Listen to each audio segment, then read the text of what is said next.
প্রিয় দর্শক, আসসালামু আলাইকুম। আশা করি আপনারা সকলে ভালো আছেন, আমিও ভালো আছি। প্রিয় দর্শক, আমি আপনার সকলে ভালো আছি, কিন্তু সমস্যা হলো ক্যাম্পাস কিন্তু গরম, স্কুল মাদ্রাসা ভার্সিটি সব কিন্তু আবার সেই পুরাতন সেই চিত্র আমরা দেখতে পাচ্ছি।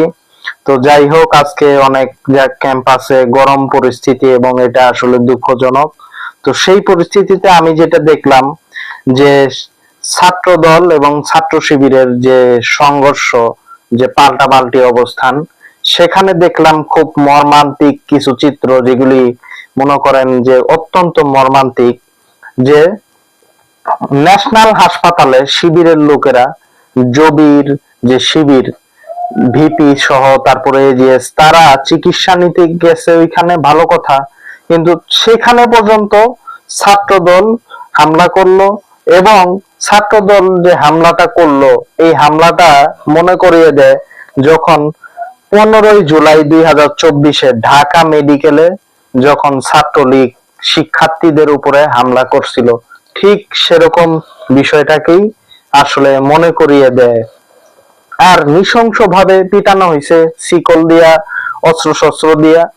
যে যারা চিকিৎসা প্রার্থী তাদেরকে পিটানো হয়েছে, রোগীদেরকে পিটানো হয়েছে সেখানে। এটা আসলেই মনে করেন যে একদম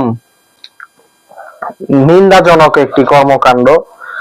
আর এমনকি নিজের দলের লোকদেরকেও কিন্তু পিটানো হয়েছে, ভুলে নিজের দলের একজন লোককে পিটাইছে তারা। ছাত্র দলের সাথে যুব দলের নয়ন, সেও কিন্তু হেলমেট পরে মাঠে নামছে।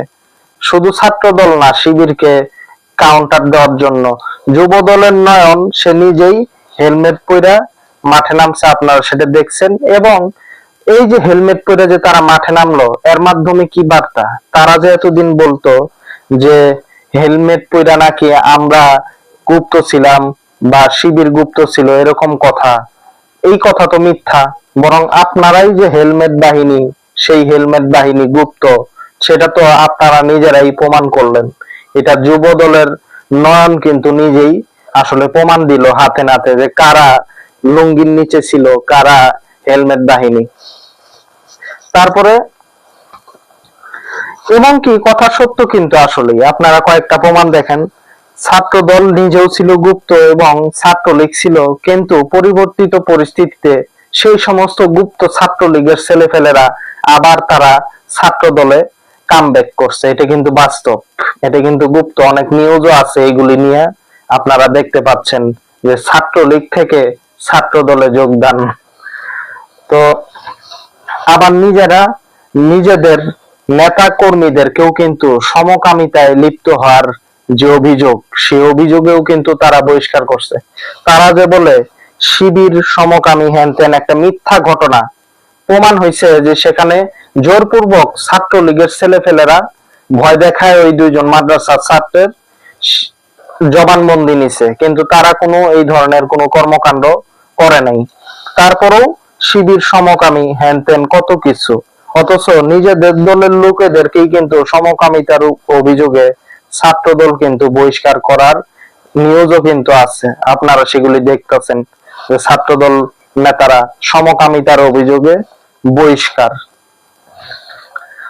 তো আর দেখেন, আজকে বেগম রোকেয়া বিশ্ববিদ্যালয়ে আল্লামা দেলোয়ার হোসেন সাইদী সহ জামাত নেতাদের রাজাকার সাজিয়ে তাদের ছবিতে যে জুতা নিক্ষেপের মতো যে নৃশংস কর্মকাণ্ড, সেটা কিন্তু করলো ছাত্রদল। তো ভালো কথা, আচ্ছা মানলাম রাজাকার, কিন্তু বেগম খালেদা জিয়ার সাথে এরা কারা? এরা কারা যদি রাজাকারী হয়? সুতরাং এগুলি হচ্ছে আসলে যেটা বললাম, ওই যে হেলমেট বাহিনী গুপ্ত, গুপ্ত আসলে কারা? এরা, তাই না? তো এদিকে আবার আমাদের প্রধানমন্ত্রী এত কিছু হয়ে গেল, এত কর্মকাণ্ড, তিনি বললেন যে জাতীয় ঐক্য বজায় রাখতে হবে। জাতীয় ঐক্য দরকার অবশ্যই, কিন্তু এই যে মারামারি ধরাধরি, এটার মাধ্যমে কিসের জাতীয় ঐক্য? এটা কি জাতীয় ঐক্যের পরিবেশ? যে হাসপাতালে হামলা, মাদ্রাসায় হামলা, বিশ্ববিদ্যালয়ে হামলা, হামলা মামলা তো কোনো জাতীয় ঐক্যের কোনো পরিবেশ না। শান্তিপূর্ণ একটি পরিবেশই জাতীয় ঐক্যে ভূমিকা রাখবে। একদিকে ঐক্যের কথা বলবেন, কিন্তু হামলা মামলা এরকম এই ধরনের কর্মকাণ্ডে তো ঐক্য হয় না। তারপরে এদিকে আলিয়া মাদ্রাসার প্রিন্সিপাল হুজুর, তাকে পর্যন্ত পিটানো হয়েছে, সে গুরুতর আহত হয়ে হাসপাতালে ভর্তি। আবার পুলিশ এদিকে দেখলাম যে পিটাইতাছে শিবিরের কর্মীদেরকে পুলিশ। তাহলে দেখেন পুলিশ পর্যন্ত এখানে মাঠে নামছে তারা। তো যাই হোক, এগুলি কিন্তু সবই নৃশংস কর্মকাণ্ড এবং এগুলি কিন্তু আসলে কামনা নয়। আর দাড়ি টুপি দেখলেই কিন্তু পেটানো হচ্ছে, ট্যাগ দিয়ে, নানান ট্যাগ দিয়ে পেটানো হচ্ছে। এগুলি কিন্তু ভালো কোনো কিছু না। কারণ যারা সরকারে থাকে তারা আরো দেশ শান্তিতে রাখতে চায়, যাতে তারা সরকারটা ভালোভাবে পরিচালিত করতে পারে। এখন প্রধানমন্ত্রী অবশ্যই জাতীয় ঐক্যের কথা বলছে, ভালো কথা, কিন্তু তাহলে এরকম হামলা মামলা অশান্তি কারা করে?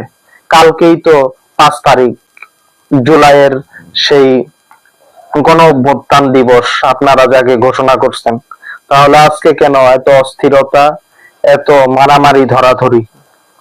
তাই এগুলি বন্ধ করা দরকার এবং যারা করছে অবশ্যই তাদেরকে আশা করি আপনারা আইনের আওতায় আনবেন। আর বাকি এই ধরনের কর্মকাণ্ড কারা করতেছে? ওই যে বললাম, যারা গুপ্ত, যারা ওই দল থেকে এখন সুসময়ে এই দলে, তারা অবশ্যই করতেছে এগুলি। এগুলি বুঝতে হবে। আর বাকি শুধু নিজেরা এইভাবে মেও মেও করলেই হয় না, সুশীল সাজলেই হয় না, রাজনীতিতে সবকিছুই আছে। তাই নিজেদের সাহসিকতার জায়গাটাও থাকতে হয়। আজকে যারা মার খায় তারা এই জন্যই মার খাইতেছে, কারণ সাহসিকতার অভাব এখানে। আপনাদেরকে দুর্বল পাইছে, এই জন্যই সুযোগ নিতেছে বিভিন্ন ভাবে। ছাত্রলীগ থেকে এখন ছাত্র দলে ঢুকে গুপ্তরা এভাবেই সুযোগ নিচ্ছে তারা। কিন্তু সেই সুযোগ আপনারা আশা করি দিবেন না। আপনারাও আপনাদের জায়গা থেকে কঠোর হবেন এবং পাল্টা প্রতিরোধ গড়ে তুলবেন, এটাই আশা। তো প্রিয় দর্শক, আজকে এই পর্যন্তই। আল্লাহ হাফেজ।